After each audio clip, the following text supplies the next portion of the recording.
Bismillahirrahmanirrahim. Assalamualaikum warahmatullahi wabarakatuh. Bismillah walhamdulillah wassalatu wassalamu ala rasulillah Sayyidina Muhammad ibn Abdillah wa ala alihi wa sahbihi wa man tabi'ahu ila yaumil qiyamah. Jamaah taklim yang berbahagia, mohon maaf ngacak-ngacak jadwal deh. Harusnya kemarin karena satu dan lain hal. Setelah kejadian saya sakit, baru ada berita dari Puskesmas Cengkareng, satu kecamatan, penyakit kayak kemarin itu 6.000 orang satu kecamatan. Jadi sudah ada surat edarannya, harap hati-hati katanya karena sedang menyerang lah, entah virus apa gitu. Akhir saya bangga juga sih ngukir sejarah bareng-bareng 6.000 orang tapi sakit. Nah, jemaah sekalian yang berbahagia, kita melanjutkan.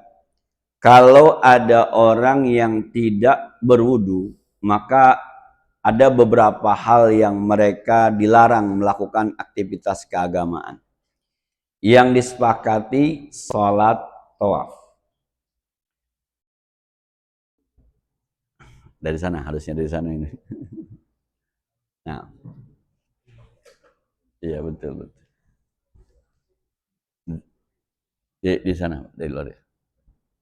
Ya, jangan dari ngeliatin Pak, nanti bahaya kalau dilihatin, kita pembicara aja. Anggap aja kita nggak tahu Pak. Ya, aktivitas sholat dan aktivitas tawaf itu disepakati nggak boleh dilakukan sama orang yang tidak punya wudhu. Dah, hadisnya jelas dah ya. Innallaha la yaqbalu sholata illa bithahurin. Allah tidak akan menerima sholat kecuali dengan bersuci. Artinya kalau ada orang tidak berwudhu dalam sholat, kan masalahnya begini. Sekarang ada orang sholat, batal wudhunya. Kalau sendiri mah beres sudah. Di rumah batal sholat, tinggal udah. Ini yang batal imamnya Pak. Yang batal imamnya. Maka kalau imamnya batal dan tidak ada pengeras suara di badannya, maka tinggal dia mundur aja. Yang belakang harus paham bahwa imam batal, maju, gantiin yang maka makmum di belakang ini harus paham orangnya, kapan-kapan imam batal. Jangan bubar semasjid Pak. Imam pakai mumin, gue batal gitu. Berangkat. Dah. Jadi imam ketika dia batal nih, maka dia mundur saja ke belakang sudah. Yang ini yang di belakang imam pas nih maju ke depan. Jadi kalau maghrib misalnya, imam lagi baca waladhdallin, amin. Batal. Yang ini maju nih. Bismillahirrahmanirrahim. Qul ya ayyuhal kafirun. Lanjut. Yang imam udah ke belakang jadi tempat. Maka selalu dibilang kalau bisa yang di belakang imam yang paham dah. Jangan nanti ketika imamnya batal dia kebingungan. Ini ngapa imam batal begini? Kita jadi makmum kalau paham ada imam yang batal dan yang di belakang tidak bisa menggantikan, sudah mufarokoh, sholat sendiri. Nggak mungkin kan dari pojokan sono jalan, gua aja gitu jalan situ ganti. Nggak mungkin. Yang belakang nih, yang belakang tuh paling tidak ada 3 tuh. Saya pernah ngerasain, saya kebetulan posisinya di sebelah kiri, bukan lempengan imam. Tapi ketika imam batal, justru yang tengah nyolek saya. Maksudnya Anda aja yang maju gitu. Yang tengah tuh, yang pas dengan imam itu nyolek saya gitu tuh. Nah, kenapa? Sebab saat itu imam baca surah yang saya duga dia nggak hafal. Jadi tengah-tengah. Syamsi wa duhaha wal qamari idza talaha wan nahari idza jallaha. Batal imam. Saya suruh maju. Saya maju. Was-samaa'i wa ma banaha wal ardi wa. Terusin aja, Pak. Lagi Pak gampang Pak. Kalau dia baca surah yang Bapak kagak hafal, ganti sama kulhu, Pak. Sama aja. Jadi misal dibaca gitu, surah yang Bapak nggak hafal. Wal fajri wa layalin ashri wasyaf'i wal watri wa, terus dia mundur tuh. Bapak nggak maju aja. Bismillahirrahmanirrahim. Qul huwallahu ahad. Pasti kata makmumnya, begitu. Mendingan gantinya juga nih. Itu imam. Tapi kadang-kadang kan imam pakai ini, Pak. Batal. Maka imam kalau batal karena jamaahnya banyak, nggak bakal dengeran. Udah Pak, imam ketika mundur pakaiin aja ke salah satu orang yang ada di belakangnya. Imam tinggal maju tuh. Bapak yang di belakang kalau dipakein Pak, jangan pakai, jangan begitu. Jangan saya, dia aja. Batal semuanya tuh. Ada juga yang kadang-kadang pakai sini ya. Dipakai aja ke kupingnya, Pak. Nah, dia maju. Artinya nih si imam mengangkat yang batal, mengangkat yang belakang. Itu kalau imam yang batal. Nah, sekarang kalau makmum yang batal, adanya di saf depan. Kayak gini, gini. Mau batal nih, kemana jalannya? Nah, lihat pintu mana yang terdekat.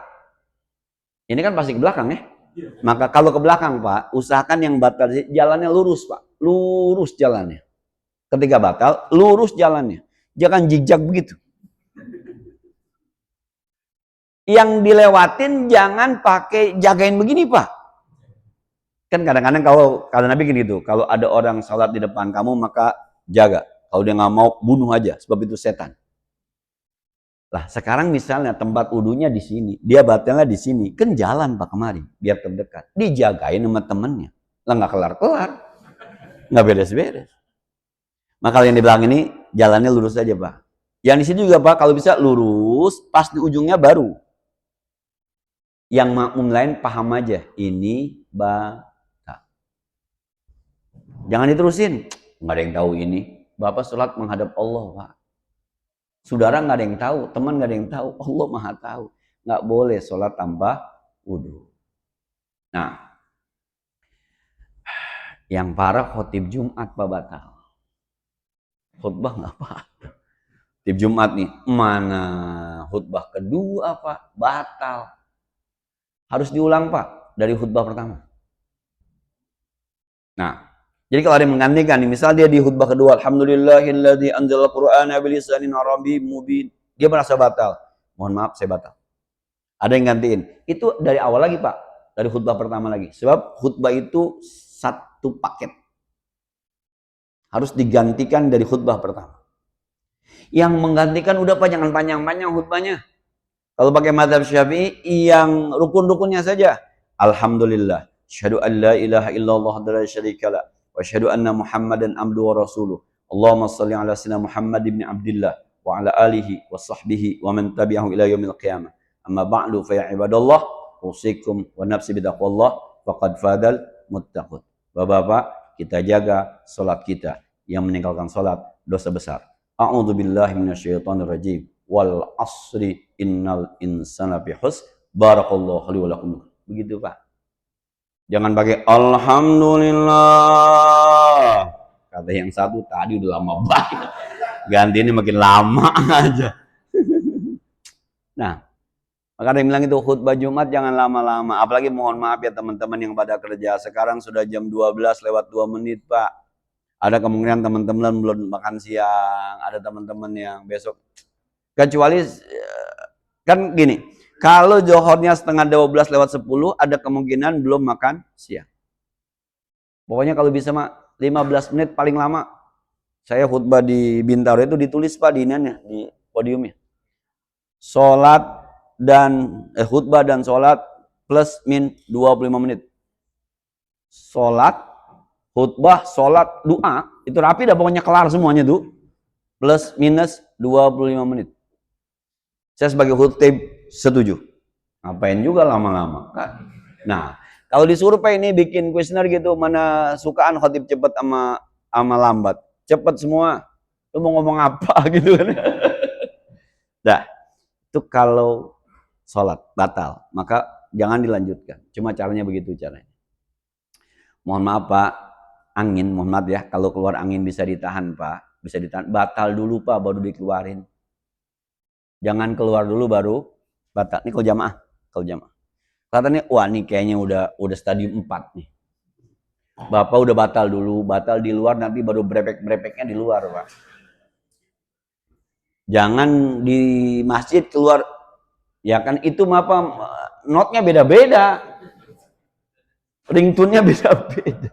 Itu bisa mengacaukan konsentrasi yang lagi sholat.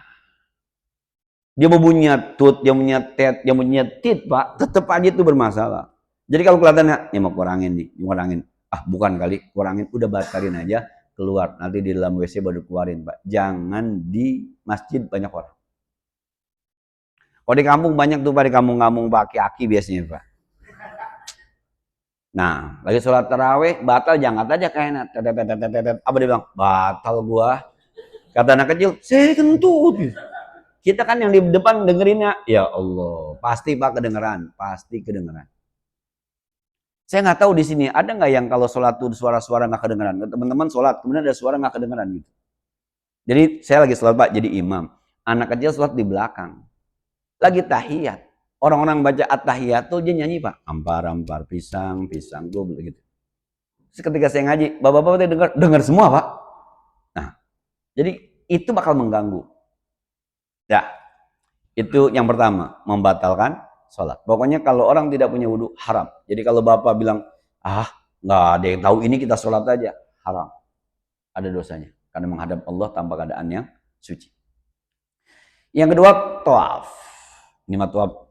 Kalau bagi yang sudah umroh udah haji, bisa paham deh ya. Kalau yang belum, hitung aja buat ini Pak, buat pembekalan. Kapan-kapan ada yang ngajak kan. Maka kata guru saya begitu, kalau lu mau umroh, sekarang bikin paspor aja, paspor umroh. Walaupun belum ada umrohnya, paling kagak udah ada paspornya. Kapan-kapan temen ngajak, udah siap. Jangan pas diajak umrohnya, paspornya belum ada. Yang penting paspornya 10 tahun Pak, sekarang paspor. Bikin sekarang 10 tahun. Masa iya 10 tahun gak ada yang ngajak?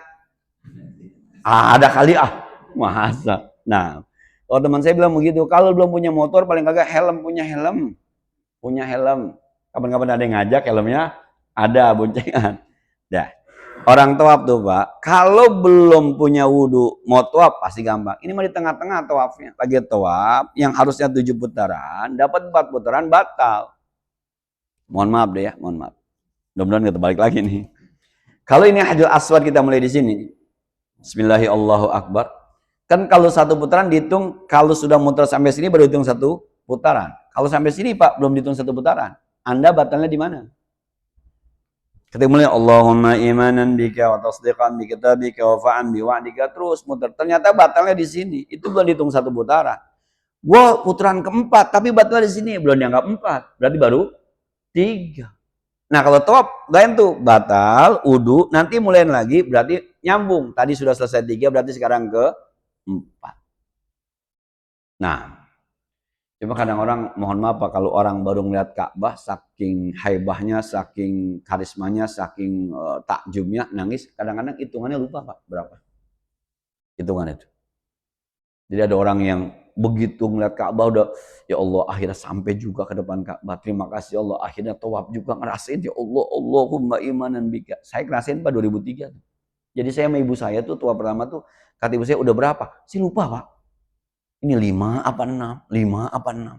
Terus saking udah nggak ngomong apa nangis aja Pak, nangis. Saking girangnya, bangganya, saking pertama kali ngelihat Ka'bah. Udah gitu saya didoktrin sama guru saya, namanya Kiai Mahfuz Makmun, dia bilang begini, baru sampai Pul, Ka'bah Pul. Dari sekian juta orang di dunia yang dikasih izin sama Allah tawaf cuma 2 juta orang tahun ini. Termasuk lu di dalamnya. Biasa. Udah tuh, tinggal nangisnya doang tuh. Nah itu kadang-kadang lupa tuh berapa putaran.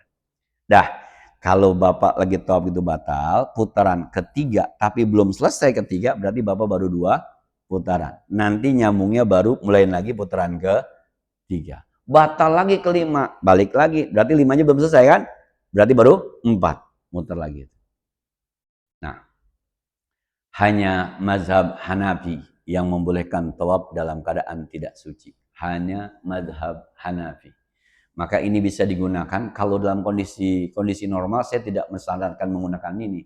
Tapi kalau ada orang mohon maaf pergi haji gelombang pertama harusnya tawaf ifadah haid. Ini yang berat ini. Mohon maaf, itu kan teman-teman dibawa ke Arafah tanggal 8. Zulhijjah, 9 dia wukuf, 10 lebaran. 11, 12 di Mina, 13 baru ke Mekah, datang haid 7 hari, sementara 5 hari ke depan dia harus balik ke Indonesia. Udah, daripada haji nanti kagak sah, tahun depan harus diulang, pakai mazhab Hanafi, boleh tawaf dalam keadaan tidak suci. Atau ada orang umroh, baru itu umroh Pak, 9 hari, 3 hari di Madinah, 4 hari di Mekah, sampai di Mekah haidnya 8 hari. Kan selesai kan? Kagak jadi umroh dia. Tawaf kagak. Dah, lempangan itu Pak, pakai mazhab Hanafi. Sekali dia boleh umroh, tuh pakai mazhab Hanafi. Itu dipakai kalau kepepet aja. Pendapat itu tuh. Kalau yang lazimnya memang tidak boleh tawaf ketiga. Itu yang diperdebatkan boleh atau tidak, orang tidak berwudu itu memegang Al-Quran. Itu terjadi perdebatan ulama. Nah, boleh nggak Bapak tidak wudu megang Al-Quran? Di mazhab Syafi'i kebanyakan Indonesia dipengaruhi oleh pendapat Syekh Nawawi Al-Bantani. Rata-rata menyatakan orang tidak punya wudu tidak boleh memegang mushaf. Dan tidak boleh mashuhu wa hamluhu memegangnya sampai memindahkannya. Enggak boleh. Kenapa? Saking memuliakannya Al-Quran. Mana dalilnya? La yamassuhu illal mutahharun. Tidak boleh menyentuh Al-Quran kecuali orang-orang yang suci. Ini versi mazhab Syafi'i yang menyatakan megang Quran tidak boleh. Masih ada dalilnya. Cuma diperdebatkan di situ. Apa yang dimaksud mutahharun di situ? Lihat kalimatnya. La yamassuhu illal mutahharun. Tidak menyentuh Al-Quran kecuali yang suci. Yang suci di sini orang yang wudu. Apa orang beriman? Apa malaikat? Tuh, perdebatannya tuh. Di tafsiran. Bapak termasuk yang meyakini nggak boleh, Pak? Ya. Syafi'i, Pak, berarti. Nah, Syafi'i berarti. Tapi, Pak, kalau rumah kebanjiran itu udah mau kelelep, Pak, angkat, Pak. Angkat, Pak. Itu mah ad-daruratu tubihul mahzurat. Ada apa di tempat saya? Tempat saya kan rajin banget banjir. Termasuk yang kemarin tuh hari Senin Selasa tuh. Senin Selasa. Rajin Pak, termasuk yang saya nggak kemana-mana tuh karena motor nggak bisa keluar. Kalau keluar motor pasti mati, tenggelam motornya. Kalau rumahnya nggak, alhamdulillah. Cuma saking isengnya 2 hari, akhirnya saya ikut main banjir Pak, sama anak-anak. Nah itu ada kebanjiran itu dia dibilangin, ma itu Quran motor, gua nggak punya wudhu. Katanya satu gue nggak, kelelep Pak Qurannya. Jangan begitu juga, jangan begitu juga. Dah, saking. Tapi bagi orang-orang yang menyatakan la yamassuhu illal mutahharun, mutahharun di sini bukan yang dimaksud adalah orang berwudu. Mutahharun di sini ada malaikat. Ini yang dimaksud la yamassuhu tidak menyentuhnya Al-Qur'an yang ada di Lauhil Mahfuz, bukan yang di sini. Illal mutahharun, kecuali makhluk Allah yang disucikan. Siapa itu? Malaikat. Yang bisa menyentuhnya cuma malaikat, bukan? Nah, sampai kita berpikir ada benernya juga. Tapi kalau ayat berikutnya apa? Tanzilum mir rabbil alamin. Diturunkan dari Tuhan, diturunkan. Udah turun kan ya? Berarti itu dong. Nah, inilah perdebatan ulama tentang boleh tidak orang tidak berwudu menyentuh Al-Quran. Saran saya sih Pak, kalau emang airnya ada, wudu aja. Mau baca Quran, pegang Quran, wudu aja. Ada pemikiran yang agak filsafat gitu ya, untuk membantah pendapat mazhab Syafi'i. Quran itu diturunkan dari Allah kepada malaikat Jibril, lisan apa tulisan? Lisan. Dari Jibril ke Nabi Muhammad, lisan. Dari Muhammad ke sahabat, lisan. Kapan tulisan? Ketika Sayyidina Abu Bakar, karena Sayyidina Umar menyuruh Sayyidina Abu Bakar. Jadi Quran itu lisan apa tulisan? Lisan. Berarti itu bukan Quran. Itu tulisan Al-Quran. Saya baca begini. Dzalikal kitabu la raiba fihi hudal lil muttaqin. Itu yang Bapak dengar itu Al-Quran. Kalau itu mah tulisan Al-Quran, bukan Al-Quran itu, tulisan. Oh, di pabriknya habis Pak yang gagal produksi diambar-ambar begitu. Itu untuk apa namanya? Menolak pendapat mazhab Syafi'i. Jadi ada pendapat yang menyatakan orang nggak punya wudu nggak apa-apa, baca Quran, megang Quran. Kenapa? Sebab yang dimaksud mutahharun itu bukan berwudu. Cuma kalau di rumah Pak, nggak ngapa-ngapain mau baca Quran mendingan pakai wudu. Ibadahnya bagus, diawali dengan bagus. Itu namanya ikhtiyat, kehati-hatian. Nah, dah itu masalah wudu. Sekarang posisi kapan saja disunnahkan berwudu? Satu Pak, yang jarang, bukan jarang ya. Kadang-kadang ada orang yang tidak melakukannya. Pertama, mau tidur. Disunnahkan orang kalau mau tidur berwudu. Ada sebuah hadis mengatakan begini. Imam Ghazali mengangkat dalam kitab Bidayatul Hidayah, disyarahkan oleh Syekh Nawawi Al-Bantani kitabnya Maraqil Ubudiyah. Itu ada sebuah hadis bilang begini. Siapa orang yang tidurnya bersuci, zahiran wa batinan, maka urija ruhuhu, diangkat, diterbangkan ruhnya sampai kepada aras Allah Subhanahu wa taala. Wa kana ru'yahu shadiqatan, mimpinya bisa jadi mimpi yang benar. Dan di hadis lain, kalau orang tidur berwudu ketika dia, kalau bahasa Betawinya ngulet, Pak. Tidur ngulet, kalau bahasa Bapak apa? Kalau suka ntar ke sono gitu, ngulet kanan, ngulet kiri, apa sih? Sama. Bahasanya sama apa ngulet? Ngulet juga? Enggak, Pak. Saya takut kedengaran tabungan banget gitu ngomong ngulet. Sama. Kalau ada orang tidurnya berwudu tuh, ketika dia ngulet, kata malaikat, Allahumma gfirlahu, Allahumma arhamhu. Ya Allah ampuni dia, ya Allah sayangi dia. Wudu. Lah, Ustaz, saya kan mazhab Syafi'i. Ntar kalau saya tidur wudu, megang isi saya, nyentuh isi saya, Pak, Bapak wudu mau tidur bukan mau sholat. Kalau sholat ada batalnya, kalau wudu batal. Kalau mau tidur pakai tidur batal, bagaimana coba dah? Mau tidur batal coba. Masa dikodok tidurnya? Enggak lah. Itu mah pokoknya wudu mau tidur. Ada yang bilang begini, mohon maaf sekali lagi, saya termasuk orang yang membiasakan mau tidur itu berwudu. Ada yang bilang, lah wudu mau tidur bagaimana pules? Basah begitu muka. Cobain dulu dah, Pak. Semakin basah muka kita, kaki kita, tertiup kipas angin, Pak, makin sepoi-sepoi. Bener ini mah. Apalagi bapak-bapak yang di rumahnya pakai AC begitu tuh. Udah, Pak, tinggal ngambil bed cover, uruk gitu mukanya ketiup angin. Luar biasa, Pak. Sampingnya bini, mantep udah, Pak. Nah, wudu. Itu yang kadang-kadang orang, kok mau tidur wudu ya? Iya. Kan begini, Pak. Saya ulang sekali lagi ya. Ketika kita mau tidur itu doanya kan yang paling pendek, Bismika Allahumma ahya wa bismika amut. Itu yang paling pendek, Pak. Yang kita hafalin dari TPA. Sampai mau mati, itu aja pokoknya. Lalu doa tidur banyak. Doa tidur banyak. Allahumma qina adzabak yauma tab'atsu ibadak. Itu ada doanya begitu. Ya Allah, hindari kami dari azabmu ketika kau bangkitkan hamba-hambamu. Ada doa Allahumma aslamtu wajhi ilaika wa fawatu amri ilaika wal ja'tu zuhri ilaika rabbatan nurban ilaika la malja wa la manja. Panjang, Pak, ada doanya. Cuma ya udah itu enggak apa-apa dah. Bismika Allahumma ahya wa bismika amut. Dengan namamu ya Allah aku hidup, dengan namamu ya Allah aku mati. Artinya kita siap bangun, kita siap tidak bangun. Kalau tidak bangun, kita meninggal dari tidur kita dalam keadaan suci. Berarti kan kita menghadap Allah dalam keadaan suci. Itu loh, Pak, maksudnya. Jangan doanya dibaca, wudunya enggak. Ntar kalau bangun, Pak, kalau kagak. Ustadz nakut-nakutin. Bukan nakut-nakutin, ini makan ya calon semua ini mah. Yang namanya nggak bisa dirubah, Pak, mati mah. Dan nggak pakai jadwal. Mati nggak pakai jadwal. Men, kalau kajian tadi saya bilang kita Maraqil Ubudiyah, kata Syekh Nawawi Al-Bantani, Pak, kita rata-rata tidur sehari 8 jam. 8 jam tidur sehari. Lah hidup 24 jam. Berarti kan sepertiga hari kita nggak hidup, Pak, tidur doang.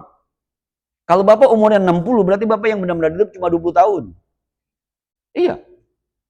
10 tahunnya tidur. Kenapa? Sebab sepertiga rata-rata. Malam tuh. Ada yang 6 jam ada yang 7 jam ada. Maka kemungkinan matinya ada, Pak. Bismika Allahumma ahya wa bismika amut. Kapan-kapan hidup, bangun kan kita bilang, Alhamdulillahillazi ahyana. Terima kasih Allah engkau sudah hidupkan kami setelah kau matikan. Artikannya kan ketika tidur sebenarnya siap mati. Maka kalau ada yang tidur kagak bangun lagi, diterima doanya, Pak. Yang kedua, kalau hidup lagi, Bismika Allahumma ahya wa bismika amut. Wudu. Disunahkan berwudu sebelum tidur. Cuma, Pak, kalau ngimpi-ngimpi yang agak aneh-aneh jangan cerita, Pak. Yang aneh gini maksudnya. Bapak mimpi ketemu Nabi. Jangan cerita, Pak. Nikmati saja. Bapak boleh jadi teman Bapak ada yang gak demen, ada yang gak suka, ada yang gak percaya. Kalau mau cerita kepada orang yang sangat dipercaya. Ini kira-kira nih teman Bapak yang cerita nih. Gua semalam mimpi ketemu Nabi. Percaya gak? Lu. Monyong-monyong. Lu. ketemu Nabi. Nah, jangan cerita Pak, udah nikmati saja. Kalau saat itu misalnya ada Nabi ngomong apa, udah jangan cerita. Kenapa? Sebab sekali lagi itu bukan merupakan hadis. Itu bukan merupakan hadis, kan perkataan Nabi. Iya, ketika ada sahabat kau ngimpi mah Pak, susah dibuktikan. Nggak ada sanadnya, kalau kata orang itu nggak ada sanadnya. Boleh jadi ngimpi ketemu sahabat Pak. Ini mah nyontek di buku novelnya Habibur Rahman As-Siraji. Ayat-ayat cinta. Itu kan ada tokohnya. Saya lupa namanya. Dia sakit ngimpi ketemu Abdullah bin Mas'ud. Ketemu sahabat Nabi Abdullah bin Mas'ud. Ketika ngimpi dia tanya soal bacaan Quran. Kan ada Abdullah bin Mas'ud beda baca dengan Abdullah bin Abbas. Bapak-bapak kadang-kadang kalau suka dengar orang baca Qul a'udzu birabbin nis, malikin nis. Ada baca wadduha wal laili idza saja. Itu bicara beda bacaan. Jadi ada juga orang ngimpi ketemu sahabat. Ada juga orang ngimpi ketemu ulama. Itu boleh jadi tidurnya. Ini cerita Pak, hanya sebuah cerita. Jadi ada anak, mohon maaf ada orang kaya meninggal, anaknya juga soleh-soleh, ada begitu baik-baik, ngimpi ketemu bapaknya yang udah meninggal. Kata bapaknya, utang gue beresin, gue ribet banget nih di sini, kata bapaknya. Dah pagi-pagi dia bingung nih ngomong sama saudara-saudaranya, gue ngimpi ya, emang bapak punya utang sama siapa ya? Kata teman, kata saudaranya, ngimpi doang tuh mak. Malam kedua, babanya datang lagi, kata babanya, Haji Udin. Nyebut dong Haji Udin. Haji Udin. Apa iya bapak gue punya utang sama Haji Udin? Haji Udin saat itu orang susah Pak. Ada tetangganya Haji Udin. Kalau bahasa kita masih panggil encang mancing dah. Orang susah. Nggak mungkin babanya tuh. Tapi karena udah beberapa hari babanya datang lagi, udah diberesin belum? Akhirnya diparanin juga tuh Haji Udin. Ngomongnya begini sama Haji Udin. Cang, sepanjang Cang mengerti, Cang mohon maaf, kira-kira Baba dulu pernah nggak Cang punya utang sama orang? Kalau ada kan saya mau lunasin Cang. Cangnya nyengir aja. Nah, kenapa Cang ketawa? Ya, gue nggak tahu lu dapet tahu dari mana. Baba lu punya utang sama gue. Coba tuh. Baba lu punya utang sama gue. Gue mau nagih gue nggak enak. Pertama nggak ada suratnya. Kedua nggak ada buktinya. Ketiga gue orang susah. Ntar kalau gue ngaku-ngaku katanya, udah dah. Lu dulu baba lu sama baba gue, apa kalau sekarang besti? CS. Lu sekarang besti ya? Lu CS. Zaman baba-baba mesti CS kan ya? CS. Lu CS. Jadi dia mau dagang, baba lu nggak punya duit, gue bilang, no, sawah gue ada 2 petak, lu jual aja. Bener Ji? Bener. Udah lu pakai aja, ntar kapan namanya duit. Cuma baba lu baik banget sama gue. Dia nggak ganti sama gue, sebenarnya nggak masalah sebenarnya sama gue. Baba lu baik banget sama gue. Jadi gue nggak ngomong-ngomong. Coba, impinya itu. Ternyata benar. Punya utang. Tuh, sekali lagi tuh ya, itu karena mungkin tidurnya berwudu. Mimpinya jadi benar. Tapi kalau mimpinya begini, gua malam ketemu baba, kata baba, tanah yang di sana buat gua, bohong Pak. Itu mengambil warisan tuh sebenarnya. Dah, jadi itu di antara wudu yang disunahkan. Kalau mau tidur disunahkan berwudu. Saya kira ini deh ya, sebagaimana biasa barangkali yang ada perlu kita diskusikan lebih lanjut dipersilakan. Yang ada pertanyaan silakan.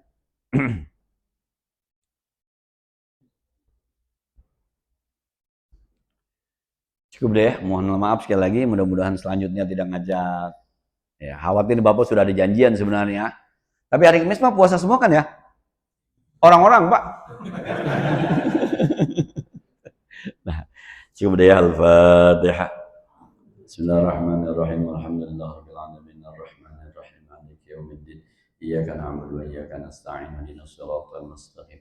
Siratal ladzina an'amta 'alaihim ghairil maghdubi 'alaihim waladdallin. Shalli wa sallim wa karim wa barik 'ala sayyidina Muhammad wa 'ala ali sayyidina Muhammad. Allahumma anfa'na bima 'allamtana wa zidna ilman yanfa'una. Sallallahu ala sayyidina Muhammadin wa 'ala alihi wasallam. Alhamdulillahirabbil alamin. Assalamualaikum warahmatullahi wabarakatuh.